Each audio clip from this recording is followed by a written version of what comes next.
14वें तक महाव्रत के, और सिद्धों में कोई व्रत है न कोई महाव्रत है। वहां स्वरूप की रमणता है, वो चारित्र है। पंचम गुण स्थान का नाम देश विरति, मुझे कुछ कुछ त्याग है। सर्वविरति कौन होते हैं? महाव्रती। सर्वविरति जो है वे महाव्रती होते हैं, और थोड़े थोड़े जो व्रत लिए हैं वे देश, देश यानी कुछ कम, थोड़ा थोड़ा, विरत यानी पाप में जो रत था उससे विरत हो गए। समझ में आ रही है दिलीप जी? समझ में आ रही है बात? यहां से अच्छा है पचन में था। आपने बेटेड़ा देखकर दरे चालू करियो, मैं बोले लो। पंचम गुण स्थान का नाम है देश विरति। देश विरति श्रावक गुण स्थान। देश यानी थोड़े थोड़े व्रत लेना, देश विरति यानी व्रत लेना, और सर्वविरति यानी साधु, सर्वविरति यानी साधु महाव्रती। अब ये जो 5 से जो गुणस्थान चलेंगे 12 तक, ये सब चारित्र संबंधी है। कहां से? 5 से लगाकर 12 तक साधु के गुणस्थान महाव्रती। 13वां गुणस्थान सहयोगी केवली। महाव्रत उनके होते ही है, पर वे सहयोगी केवली, योग का उपयोग करते हैं, विचरण में, देशना देने में, मन वचन काय का उपयोग करते हैं। और 13वां गुणस्थान अयोगी। अयोगी गुणस्थान में गए तो सांस भी नहीं लेते, पलके ही नहीं झपकती। अयोगी, उनको लिए योग का कोई उपयोग नहीं है। तो पंचम गुणस्थान देश विरति श्रावक गुणस्थान। जिनके पास किताबें हैं वो किताबें खोले। अनंतानुबंधी चौक क्रोधमान मायालो, अप्रत्याख्यानी क्रोधमान मायालो एवं दर्शन त्रिक, मिथ्यात्म मोहनीय, मिश्र मोहनीय और संकेत मोहनीय। कितनी प्रकृतियां हुई टोटल? 11। अनंतानुबंधी चौक, अप्रत्याख्यानी चौक और दर्शन मोहनी की त्रिक 3। इस प्रकार इन 15 प्रकृतियों का उपशम, कोई आत्मा पुरुषार्थ करती है, कोई 15 प्रकृतियों का उपशम करता है। उपशम यानी दबाना, जैसे अंगारे पर राख आई है। समझ में आ रही है बात? जैसे उपशम संकेत है, ऐसा ही ये उपशम भाव है। कारण या भाव शब्द इसलिए कि अब चारित्र का विषय चालू हो गया। दर्शन का होवे तो भाव नहीं लगता, वहां उपशम संकेत बोलते हैं या क्षम संकेत। यहाँ चारित्र का विषय है।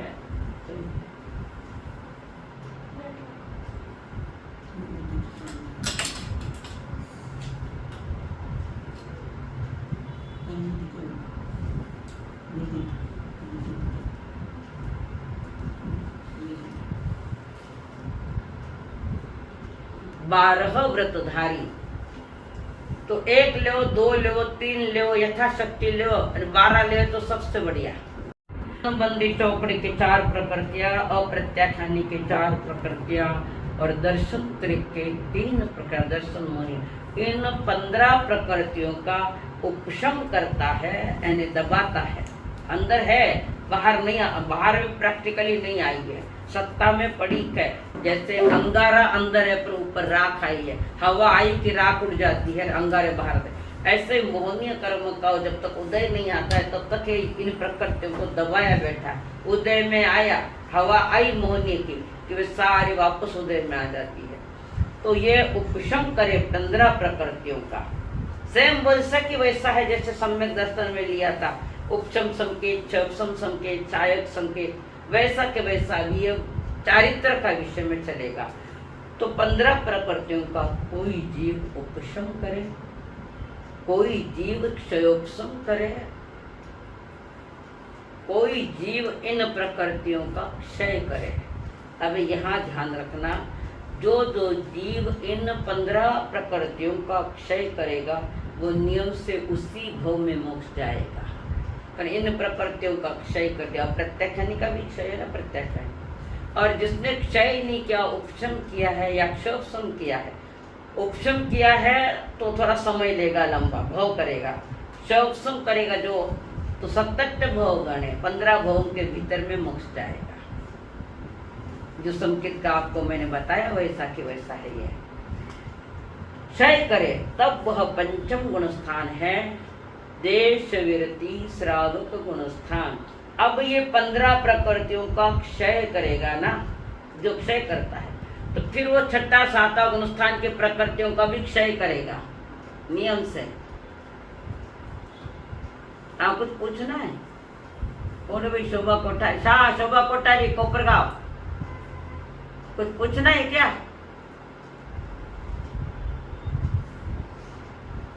आवाज आ रही क्या मेरी? आवाज आ रही है?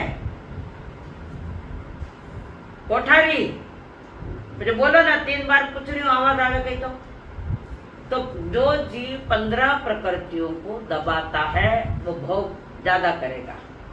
कोई क्षोभशम करता है, 15 कुछ प्रकृतियों का क्षय किया यानी खत्म किया, कुछ को दबाया, और कुछ प्रकृति का उदय है। जैसे अभी प्रत्याख्यानी चौकड़ी उनके पास है, अनंतानुबंधी गई, अप्रत्याख्यानी चौक गई, प्रत्याख्यानी। अब ये प्रत्याख्यानी चौकड़ी में कुछ प्रकृतियों का उदय है, कुछ प्रकृतियों का उपशम है, और कुछ प्रकृतियों का उपशम, क्षय और उदय। तो अभी जो प्रत्याख्यानी जीव है, तो उनको कौन सी प्रकृतियों का उदय होता है? कौन बतावे? किन प्रकृतियों का उदय होता है? कितनी प्रकृतियां? देखो पुष्पा जी, अनंतानुबंधी चौकड़ी और प्रत्याख्यानी चौकड़ी और दर्शन थी, इनमें से कुछ प्रकृतियों का उसने उपशम किया है, दबाया है, कुछ प्रकृतियों का क्षय किया, उपशम किया, और प्रकृतियों का उदय है।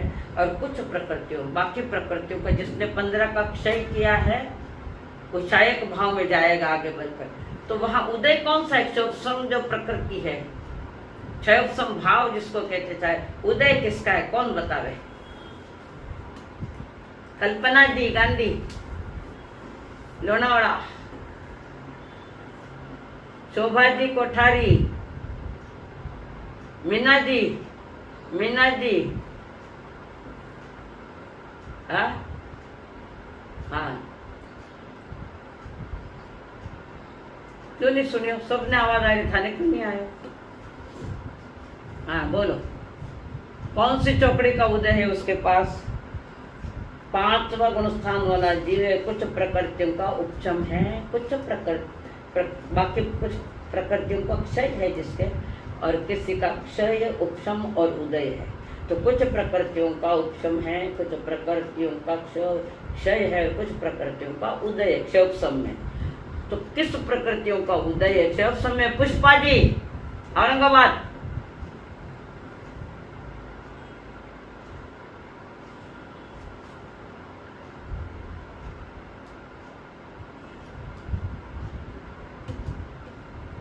मैंने सिर्फ पंचम गुण स्थान की बात करी है, वहाँ जो उदय की बात है पंचम, कुछ प्रकृतियों का क्षय है, कुछ प्रकृतियों का उपशम है, और कुछ प्रकृतियों का क्षयोपशम है। तो एक वहाँ उदय भी है। तो किसका उदय होता है? क्षयोपशम। उपशम में दबाया है, क्षय में क्षय किया है, तो क्षयोपशम में जो है,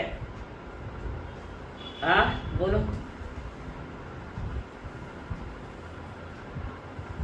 तो प्रत्याख्याना वर्णी में तो बैठा है वो।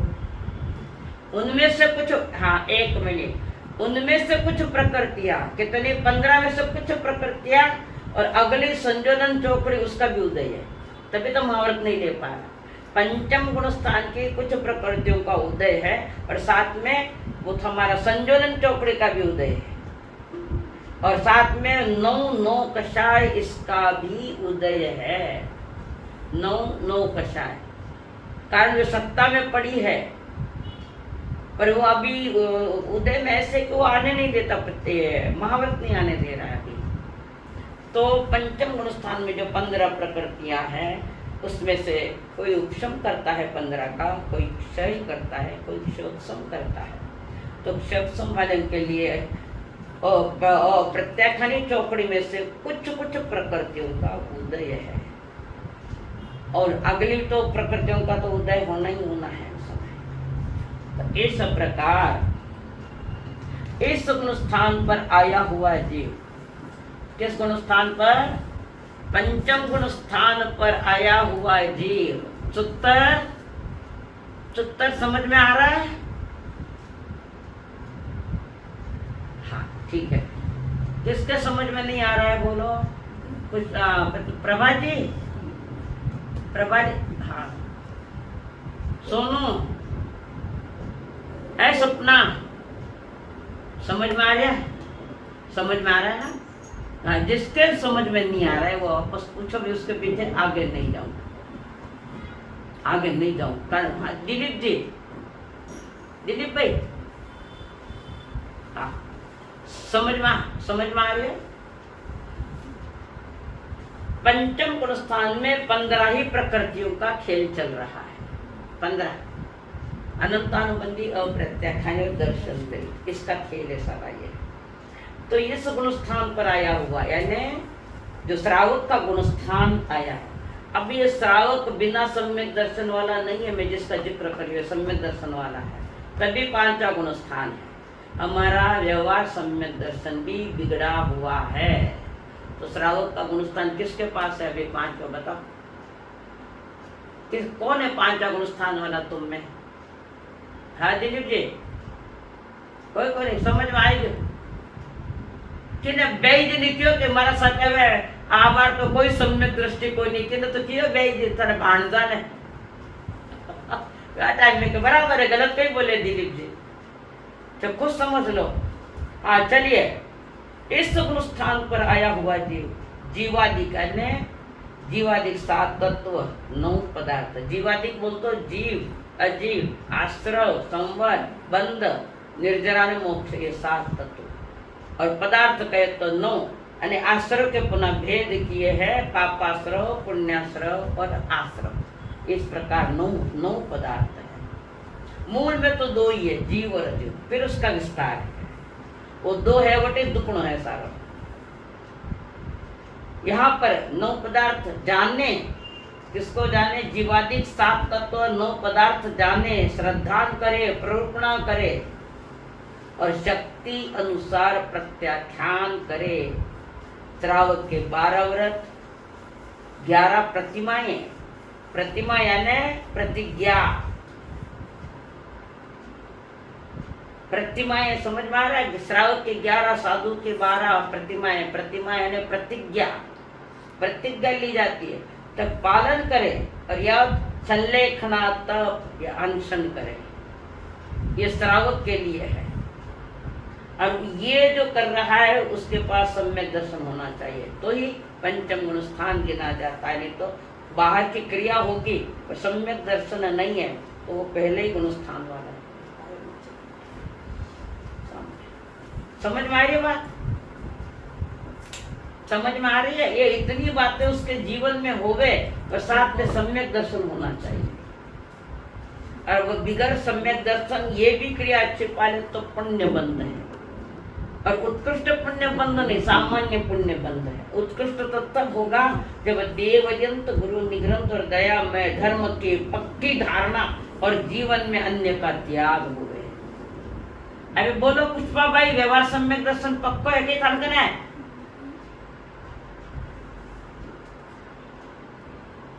क्यों केवली में थानी आत्मा है ना, आत्मा का केवली कर भेजने की थानी देवरियंत गुरु निग्रंथ और दयामय धर्म। निग्रंथ गुरु ही मिलना मुश्किल है आज तो। आगम पे गुरु मानो और क्या, वहां से ज्ञान मिलता है। हाँ चलिए आगे।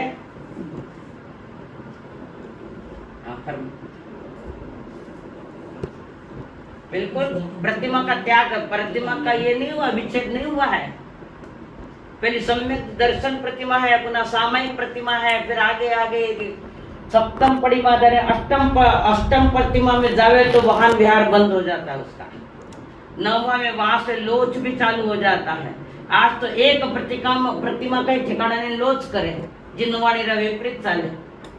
ज्यादा माथारा लोग पैदा हुआ है संत लोच करा हाल पहली प्रतिमा रे ठिकाणो कोनी देव अर्यंत गुरु निग्रंथ और दयामय धर्म प्रतिमा लेनी है तो फिर थाने लोच क्यों ना करे कहीं हिसाब से लोच करे है क्या अपना करवा चीज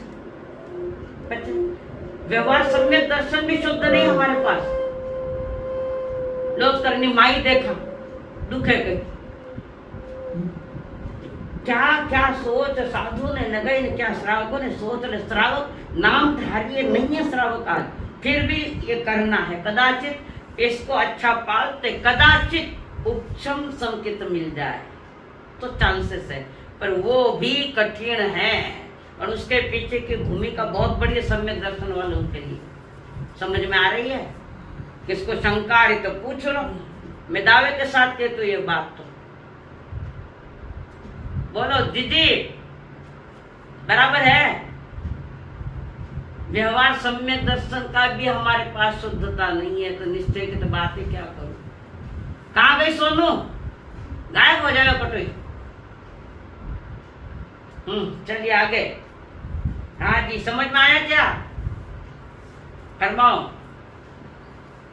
हाँ समझ में आयो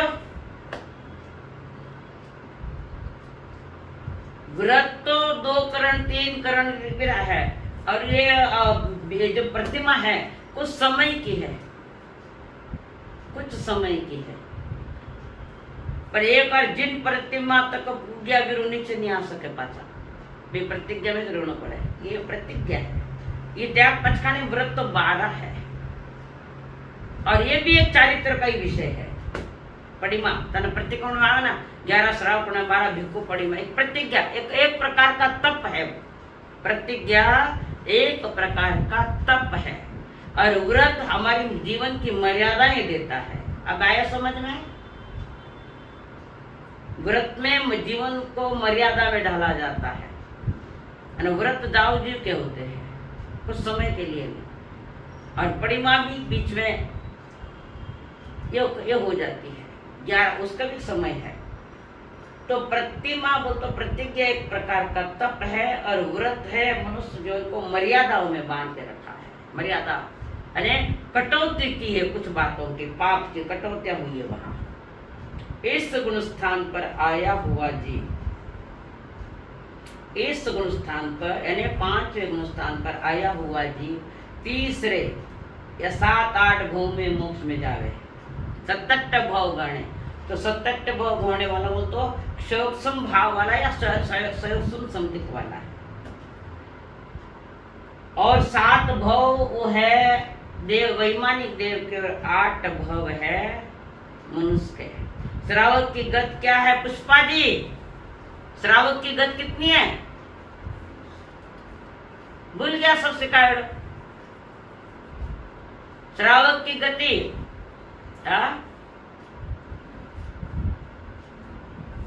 कौन सिखायो बोल सोनू श्रावक की गति गतागत सीखी क्या तू यस 42 12 देवलोक और 9 ग्रहे अब नहीं बोलना बीच में 12 देवलोक और 9 लोकांतिक 21 पर्याप्ता अपर्याप्ता ऐसा 42 आया समझ में श्रावक की गति है वो तो श्रावक देवलोक में जाता है उसके साथ आगे इस गुण स्थान पर 5वें गुण स्थान पर आया हुआ जीव तीसरे भव में यानी तीसरा भव कैसे गिनती में कौन है कौन आवाज लगा रहा है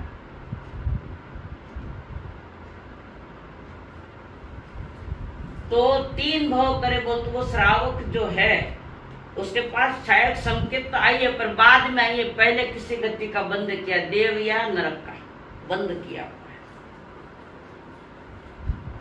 किसी गति से भी आ सकता है और वो जीव मनुष्य देव या नरक दोनों में से और पुनः मनुष्य और मोक्ष और 77 भव गणक भाई जिसने अभी शायद संकेत नहीं है शायद भाव नहीं है तो 7-8 भव कर सकता है देवलोक के 7 और 8 15 भव में मोक्ष जाएगा जैसे सुबह कुमार के इसमें आया है देखो 17 भाव बने 15 भाव के साथ।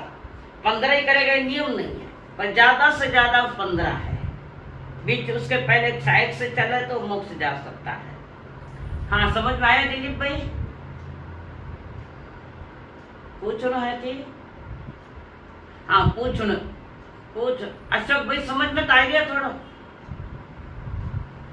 अशोक भाई अब भाई थोड़ा समझ में आ रहा है? थोड़ा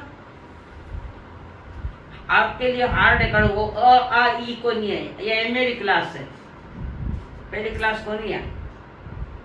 हाँ देखिए, इस गुण स्थान को तीर्थंकर शायद सम्यक दृष्टि 5वें गुण स्थान में नहीं आता, स्पर्श नहीं करे, वे सीधे महावर्ती में जाते हैं 6ठे गुण स्थान में। कौन? तीर्थंकर शायद सम्यक दृष्टि। चौथे में वो मिलेंगे शायद सम्यक दृष्टि, पर ये शायद सम्यक दृष्टि सीधे महावर्त में जाएंगे। पंचम गुण स्थान उनके लिए नहीं है, कारण ये कायरों का है।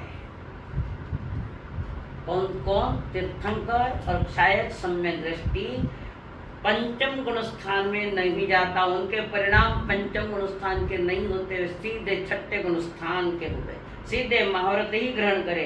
इस गुण स्थान को कौन स्पर्श करे? पंचम गुण स्थान को बता रही हूँ। पंचम गुण स्थान में जाने वाले जीव कौन से है? 563 में उसकी चर्चा कर रही हूँ। पंचम गुण स्थान को प्राप्त करने वाला जीव कर्म भूमि का सन्नी गर्भज मनुष्य। कौन सा होना? कर्म भूमि का। इसका मतलब अकर्म भूमि वाला मनुष्य 30 तो अपने ये अकर्म भूमि के 30 और 56 अंतर्दीप जी। हाँ, तो इसका अर्थ है कि कर्म भूमि का मनुष्य ही व्रत 5वां गुण स्थान प्राप्त कर सकता है, अकर्म भूमि वाले नहीं कर सकते। तो जो 15 कर्म भूमि वाला जो जीव है, सन्निक है, गर्भज है, और उसके साथ एक सन्निक तिर्यंच जैसे चंड कौशिक। भगवान ने कहा था ना चंड कौशिक को, तुम क्या कर रहे हो, अतीत याद करो, बिगड़ा हुआ है, अभी सुधरो। तो 5वें गुण स्थान को प्राप्त करने वाले 15 कर्म भूमि का मनुष्य और 5 सन्निक तिर्यंच, दोनों ही पर्याप्त। 15 कर्म भूमि, 5 भरत, 5 ऐरावत, 5 महाविद्य 15 और 5 सन्निक तिर्यंच 20। ये सिर्फ पर्याप्ता वाले जीव ही श्रावक बन सकते हैं, बनेंगे नियम नहीं, बद हो सकते हैं। बाकी यहाँ पर आने वाला कोई जीव भले ही तो देवलोक में रहो, न तो नरक में रहो, न तो तिर्यंच में, व्रत महाव्रत का अधिकार कर्म भूमि का मनुष्य।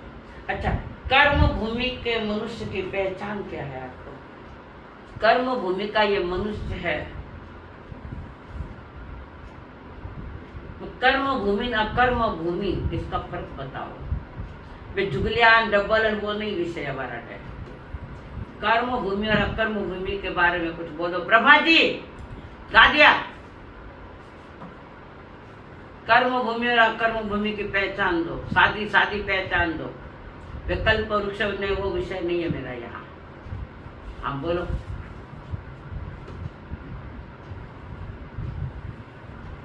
कौन बोला?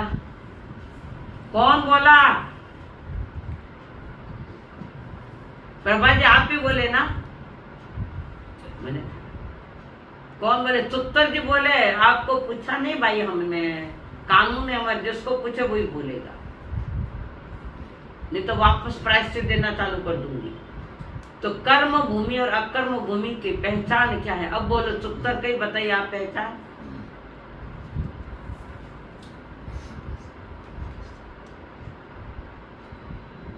ये नहीं कोई पहचान है। कर्म भूमि का मनुष्य की स्थिति उत्कृष्ट करोड़ पूर्व होती है। 1 करोड़ पूर्व के आगे एक समय भी चला गया तो अकर्म भूमि का गिना जाएगा। मोरा देवी माता कर्म भूमि के, नाभि राजा अकर्म भूमि के है। भले वे ट्विंस जन्मे हैं, पर मोरा देवी माता कर्म भूमि करोड़ पूर्व की उनकी उम्र है। करोड़ पूर्व से एक समय भी आगे चला गया तो वो अकर्म भूमि का मनुष्य है। समझ में आई बात? फर्क समझ में आयो कहीं? कि जब जुगलिया जन्मे तो कल पुरुष वो विषय नहीं हटे। आटे विषय इतना है कर्म भूमि की उत्कृष्ट स्थिति, कर्म भूमि सन्नी मनुष्य की उत्कृष्ट स्थिति 1 करोड़ पूर्व, और 1 करोड़ पूर्व से एक समय भी आगे चला गया है तो नियम से वो अकर्म भूमि का है। जैसे नाभि राजा आयुष्य पूर्ण करके जुगलिया में गए, जुगलिया में, और वहां से भवनपति देव में गए जुगलिया से। और अकर्म भूमि वाले है कौन? नाभि राजा और मोरा देवी माता कर्म भूमि की, उससे 1 करोड़ की उम्र है। भले ही वे ट्विन से जन्मे, एक बाहर आए हैं, पर ये फर्क पड़ गया यहाँ कर्म। हाँ,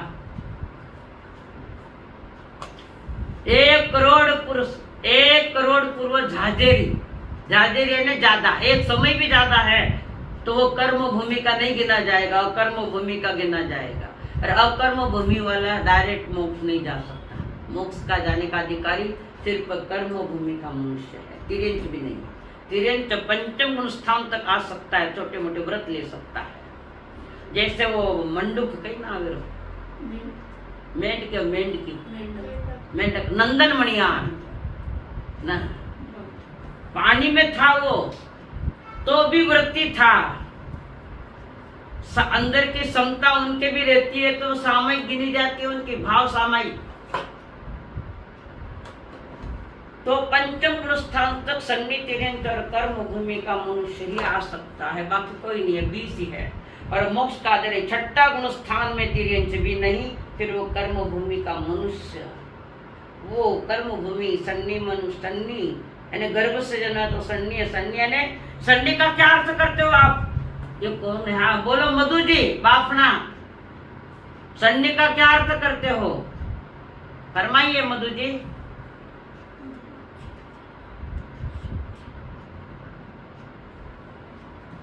नहीं, अब ये विषय नहीं है, अभी ये विषय नहीं है आपको।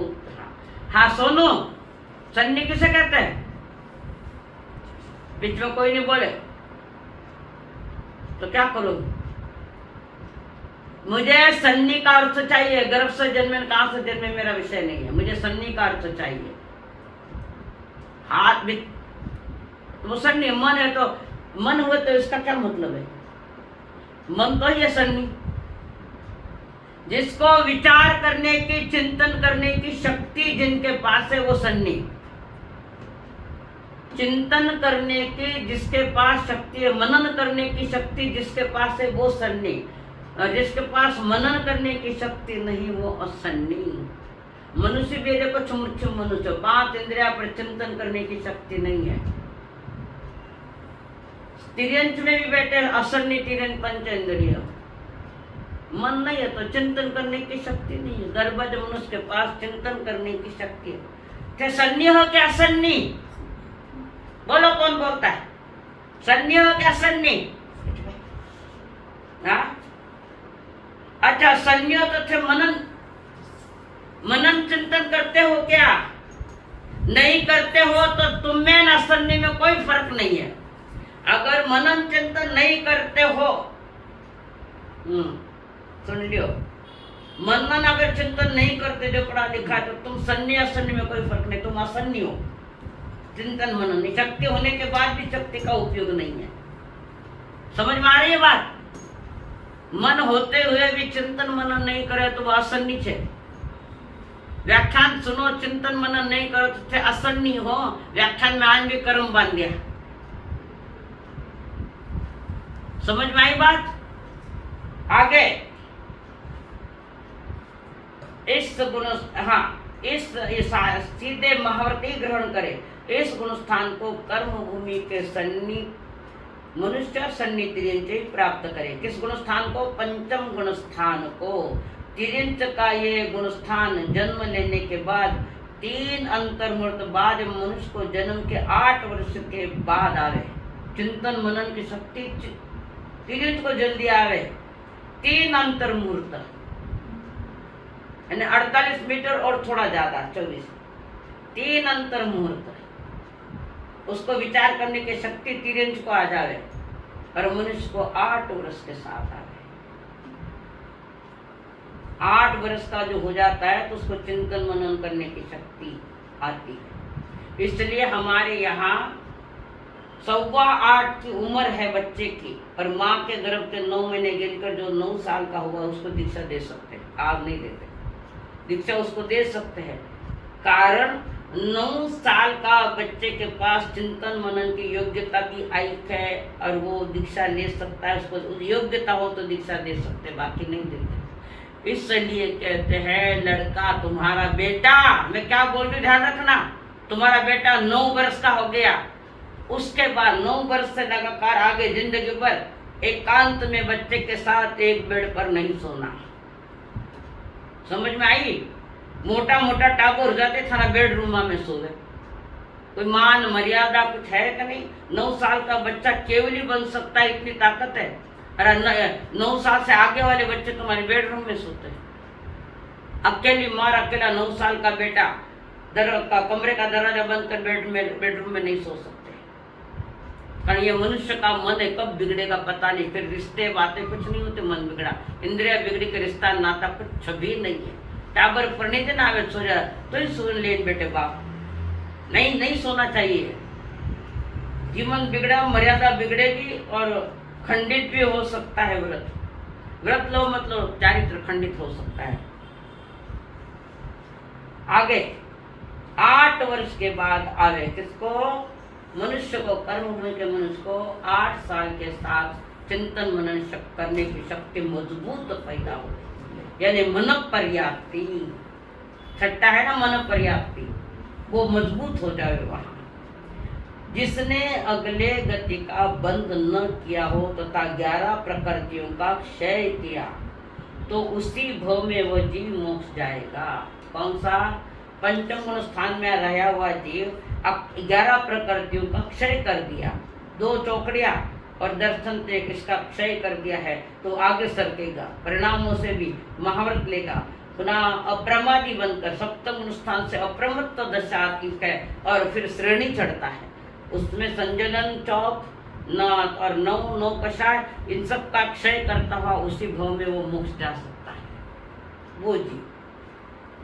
और अगर किसी ने अगली गति का बंद पड़े और उसके अप्रत्याख्यानी चौकड़े का क्षय नहीं हुआ है, क्षयोपशम हुआ है। जिसका क्षयोपशम हुआ है वो नरक में भी जा सकता है, देव में भी जा सकता है, मोक्ष में नहीं जा सकता। और जिसने क्षय किया है वो उसी भव में मोक्ष जाएगा। दूसरी बात समझने की कि क्षयोपशम संकेत वाला जीव, ध्यान से सुनो, क्षयोपशम संकेत वाला जीव सप्तम गुण स्थान से आगे नहीं जा सकता, भले वो मनुष्य क्यों न हो।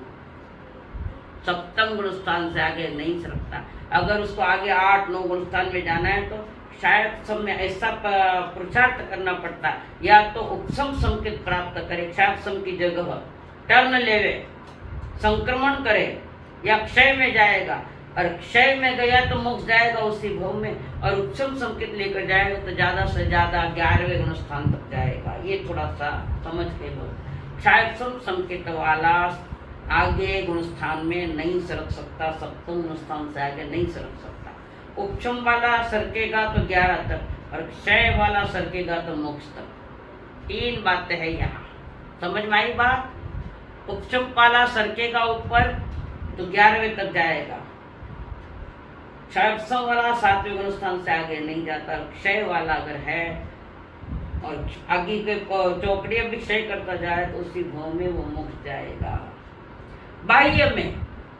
बाह्य में बुद्धि पूर्वक अनुव्रत ग्रहण एवं अंतरंग में सम्यक दृष्टि पूर्वक देश चारित्र का आंशिक, देश चारित्र थोड़े थोड़े चारित्र, जैसे कहते एक वियम आवे, कहते दुवियम तीयम आवे, ऐसे प्राय तुम्हारे व्रतों में आता है, प्रतिकोण आप करते हो तो कुछ मर्यादा ही है, पूरा के पूरा त्याग नहीं है, श्रावकपना है तो त्याग पूरा नहीं है। तो बुद्धि पूर्वक अनुव्रत ग्रहण अंतरंग में सम्यक दर्शन पूर्वक देश चारित्र। अब ये देश चारित्र ने कुछ कषाय घटाता जा रहा है, कषाय मिटाता जा रहा है। कषाय के परिणाम क्रोध, मान, माया, लोभ, कषाय के परिणाम मिटाता जा रहा है, तो वो है क्षयोपशम, अवितराग परिणाम। जिसने कुछ कुछ कषाय खत्म कर दिए, कटौती कर दिया, यानी क्षय कर दिए है, तो वहां पर उसको वीतराग भाव प्रकट होता है। अब ये यहाँ चारित्र भी है, देश व्यक्ति चारित्र, और चौथे गुण स्थान में अनंत अनुबंधी नहीं है, तो वहां अंतरंग चारित्र है, वहां पर अंतरंग चारित्र है। कौन सा चारित्र है? अंतरंग सोनो। चौथे गुण स्थान में जीव ने सम्यक दर्शन पाया है और अनंत अनुबंधी चौकड़ी हलाई है, तो कौन सा चारित्र है? ओके, स्वरूप में रमण करता है। अब अनंतानुबंधी का बंध नहीं है वहां।